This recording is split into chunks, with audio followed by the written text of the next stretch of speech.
know. Yeah, right. Alright, anyways. You ready? Mm-hmm. So what's up, y'all? I don't know if y'all into the lottery, the Maryland lottery. So when you lose tickets, you get prizes. So I picked this one a while ago.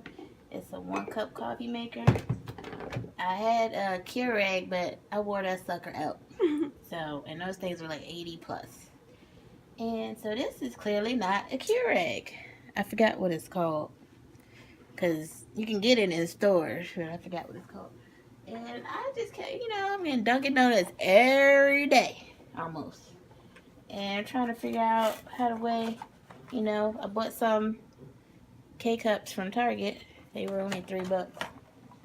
Right? Hey, drop that for you work. No, what's the prices? She just be trying to say nothing now, y'all. But anyways. What? She tried to eat her breakfast. I was like, I said, this would be a good video. Try, I said, I'm going to just cut it, pour it in there like you would normally do. And this is just for 1 cup. And that should be it. Should I show them making it, or they get the point, right? Yeah. All right.